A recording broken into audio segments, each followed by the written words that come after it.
Ladies and gentlemen, all the viewers of ITV Gold across the entire North America, today is a very special day. But I would like to begin this episode on your favorite show, The Monty Khan Show, with a quote from Steven Spielberg, one of my favorite directors in the history of direction. And he goes like, he doesn't dream at day, he doesn't dream at night, because he dreams for a living.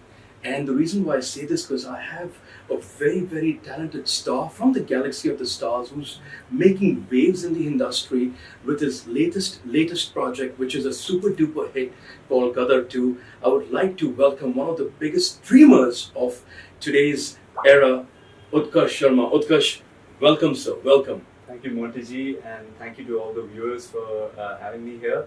And what a quote to begin with. Absolutely, man. I mean, I know, you must be a big fan of Steven Spielberg too. Absolutely. I've been watching him since decades, and he's been giving hits after hits. The reason why I wanted to start off with this quote because your dad is Steven Spielberg for me of this industry because there's no project that I can sum Gaddar and the Gaddar series actually. It's one of the most epic cult films of our times, and people who haven't seen it will not know how privileged I feel to be sitting with you today.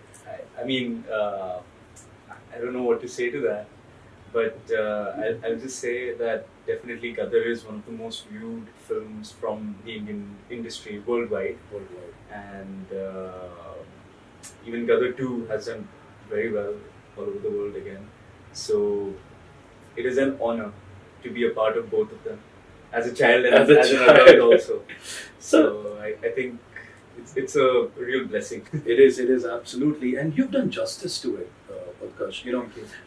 I had a different view, right? And this is going towards a compliment. Don't take it wrong. No. I had a different view of Utkarsh Sharma before watching Gaddar 2, and now I'm a fan, bro. Okay, great. No, it does because what you have done, you've done justice to Chiranjeev, the character, and throughout the whole film, I could not take my eyes off you.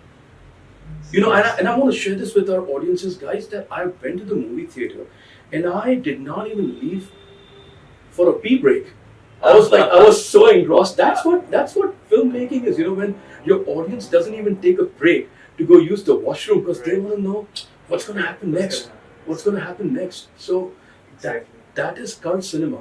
You were talking about dreams at the start, right? So I think that's what we as makers, as actors, dream about. To give people that experience that even when they're taking a bite of the popcorn, they stop for a second. Just to see this screen. And that experience is what cinema is all about.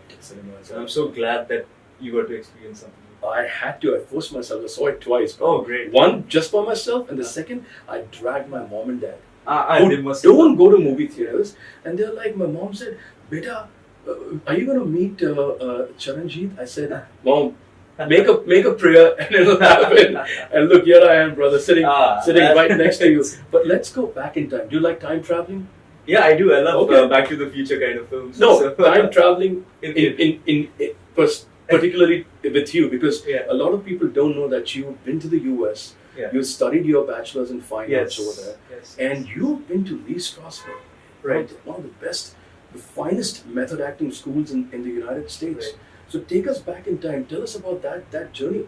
Well, I actually visited the US for the first time after my 10th board exams. So you're a Jamna Bai Nursi boy. Right. St. Peter's, man. ICSE, not Jamna Bai. So after that, you know how big of a deal is huge, right? Huge. ICSE. We had Julius Caesar. I don't know if you had Julius. Yeah, same. The same thing? Same, okay. Same thing. Actual brute. I'm sure Shakespeare also didn't read it that much. So I had a chance to visit New York actually. Okay. And I just fell in love with the way they loved movies over there. They do, man. And the kind of set culture they have there, I wanted to learn that. I wanted to, they are the oldest film industry, right? Correct. So I wanted to learn from them and what I can bring here. Okay. And so when it was a choice to which college to go to, I chose to go to Chapman University. Chapman University, correct. Correct. So over there, I did my film BFA in film production, Okay. and I got to learn a lot there. Yeah. And that was a very good experience, working with a different mindset of people, working with a different culture, and the only universal language was, I think, films and the love for films. Wow. Wow. And then I did a year at Lee Strasberg. I was also doing theatre. Second City is a pretty popular improv studio over there, so I did that as well. So yeah, that was my bit of journey over there, and then I came back here and started movies. But when you were studying at Chapman, and when you were studying, when you were learning at Lee Strasberg, did you ever flaunt that? Hey, my father is a filmmaker. He made this movie. Did you ever have that at the back of your? Be honest. Yeah, I'll be honest with you. Actually, even over here, I used to not tell people that I'm from a film family, or I myself acted as a child in Gaddar or whatever. Some of my best friends, obviously, when they visit home or whatever, they came to know. By the end of my 10th grade, everybody got to know that. Correct. But I never wanted to make friends on the basis of that. I didn't want to. Nice. I wanted to. I was very adamant to have my own identity. So well said. So I think over there also I never told, apart from one or two of my friends who were really close to me, no one ever knew that I was from a film background. So what happens then is that you get the treatment that everybody's getting on set. Correct. So I did universal treatment. Yeah, I did all kinds of jobs on set over there. Sure. Not just for the university, but even outside when I was working on other people's projects. So I did everything from sound to, I was a grip boy also over there. Wow. I did I worked as an assistant cameraman. I tried to experience as much as I could. Correct. Correct. And When you work all the different jobs that are there on set, you learn that it is not just the actor, just the director, just the producer who makes the film. It is every individual contributes so much creativity. If one person is not on it, then that whole shot could lose that beauty. Wow. So I think it was a very nurturing experience for me. And that's a beautiful word that you use, nurturing experience. That maybe that is something that you needed, and that at to such a young stage in your life. Yeah. How many years did you give there in the US? I was there for 4.5 years. That's a long time. Yeah. That's a long time, Utkarsh. Yeah, I guess. And what did you come back with, if I had to ask you? Like, if you delete that 4 years, what would you miss in the Utkarsh Sharma? I would have definitely missed a little. I mean, it made me very clear in what kind of films I want to do, what kind of. My principles got really clear over there. You matured over Yeah. Use a better word that you understood cinema. Yeah, you do some things right, you do some things wrong. It's like your playground, I looked at as my playground where it's okay if I make a mistake. It's okay if I don't do it right, if I don't get it right. Correct. But I learn from it. So your principles and your basics, they get clear. And then you build upon it once you start working. And especially when you're from an ICSE school, it's like that's a second spot. It's a second destination. Let's go to LA or let's go to New York. I know you're from ICSE as well, the same board. So ICSE is way harder than college. It is. Alfred Hitchcock, one of the best directors that we've ever seen, said his famous quotes were, "There are 3 things that make a film successful. 3 things: script, and script." So this is one of his most favorite lines. So what were you waiting for when you came back? Because I know Genius happened, but when you came back to Mumbai, what did you tell your dad? Like, okay, Dad, I studied acting. What do you want to do? The focus was, as you said, it was script. And sometimes you get it right, sometimes you don't get it right. It's the emotion that really makes a script. Correct. A script, there are so many stories. Nowadays, there's something releasing every week. Whether it's on OTT or TV or theaters. But everything doesn't click.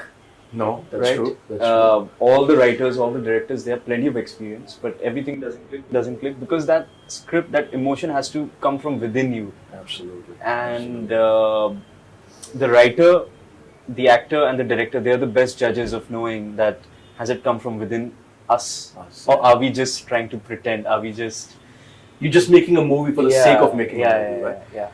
So, I think script was always the main focus, and during lockdown when we were working, me, Dad, we used to discuss Gaddar 2 so much.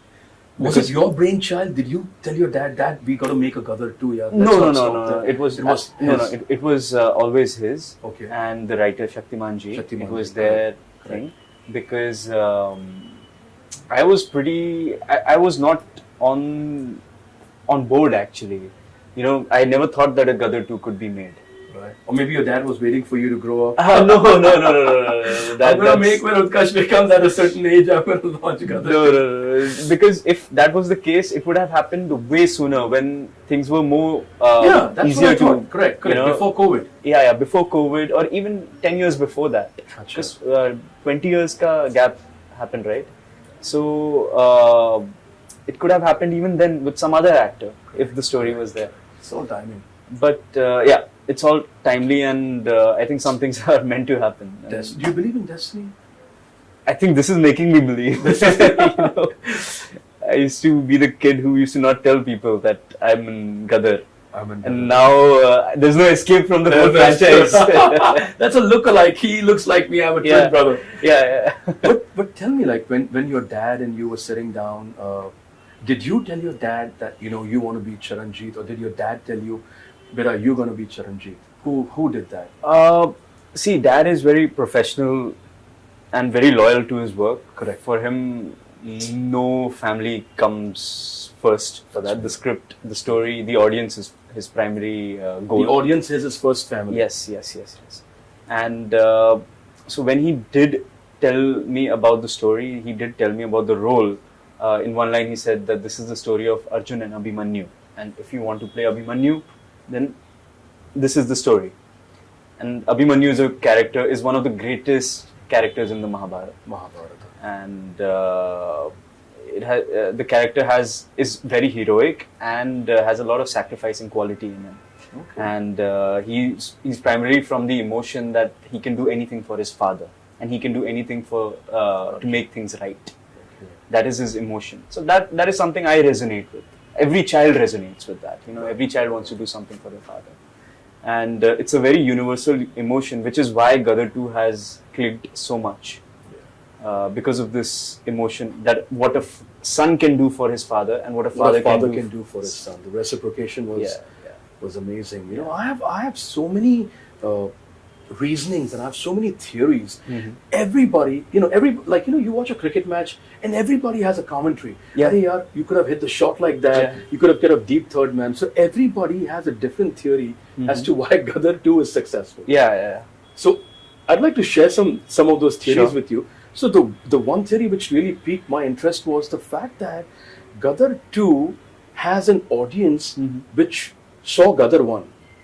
So since Gaddar 1 was itself a successful brand, they wanted to know what comes back in Gaddar 2 as a sequel. Absolutely. What Tara Sakina is going to do as a sequel. Yeah. So they were probably youngsters, now they've married, they've kids, so they bring their family along. Yeah. The second theory that I've come across was the beauty of universal harmony that Gaddar portrays towards the world, and shows us that religion, that humanity is one of the biggest religions. Right.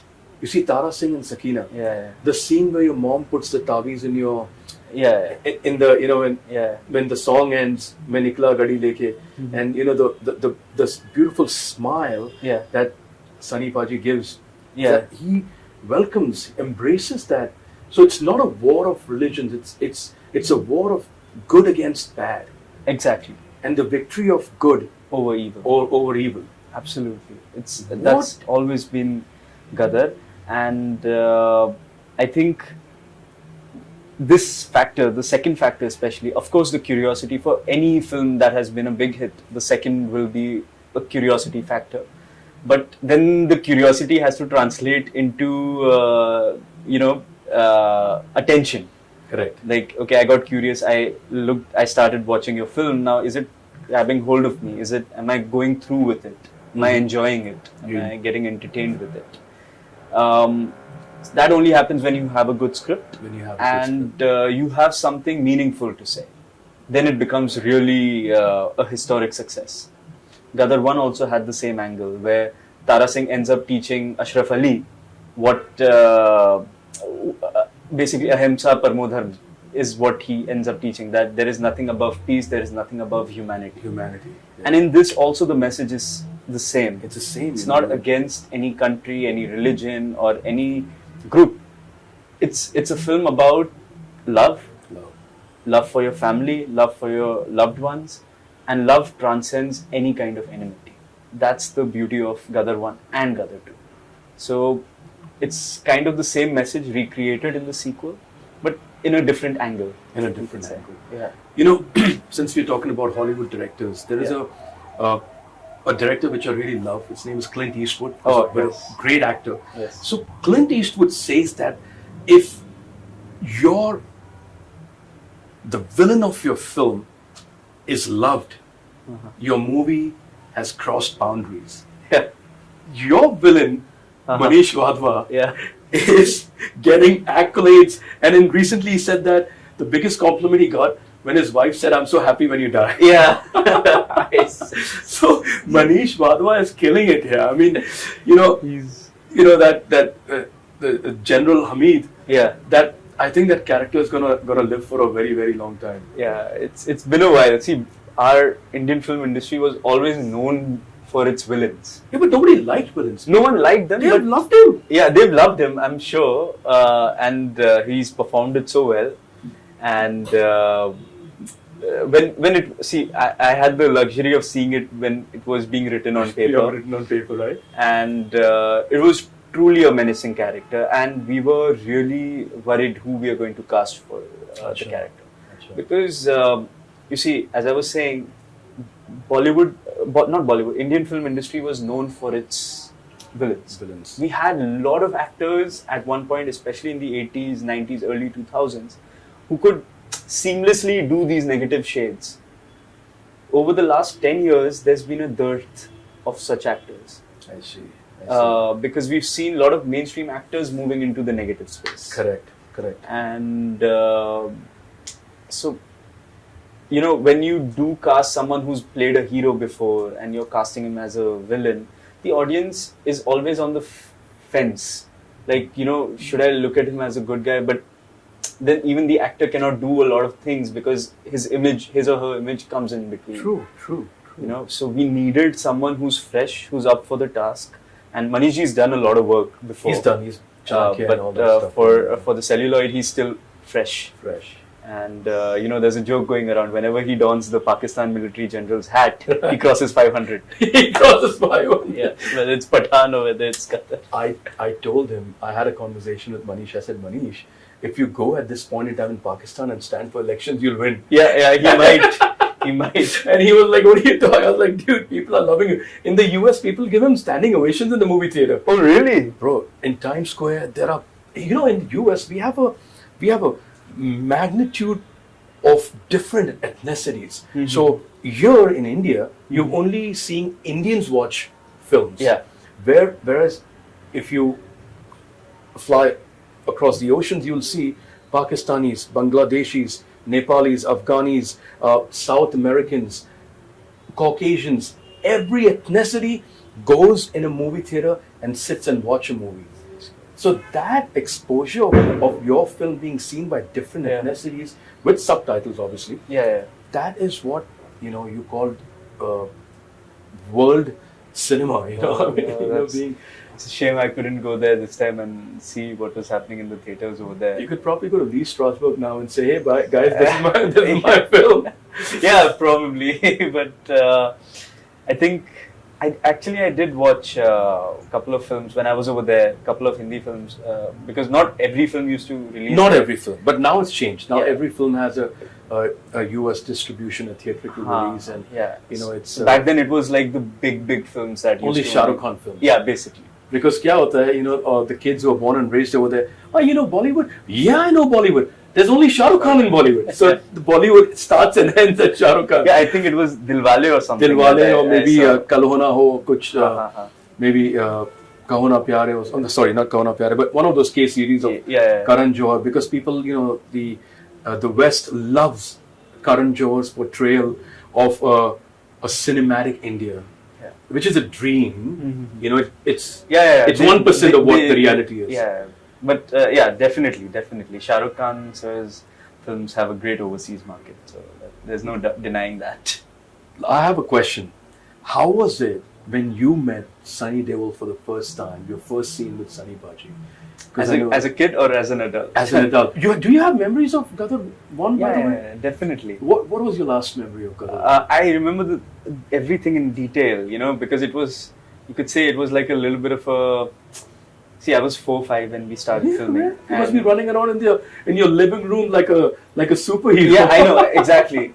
And next thing I know is that I have to wear all these old tattooed clothes and go across the border. Wow. But I remember everything clearly because it was such a mini traumatic experience because as a kid I had to work during nights, during like 72 hours without any sleep. We used to work.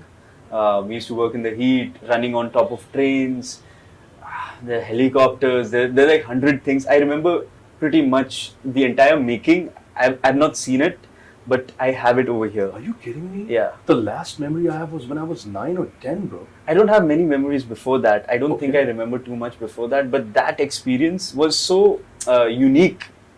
You could say. It was happening for the first time. Yeah, and there was no green screen or any of these things that are there now. So everything was real, 100%. Wow. All the stunts were real. There's no dupe for the kid. the kid has to do it. Like Chalti on the Chalti truck pe, you have to jump. Did you jump? Yeah.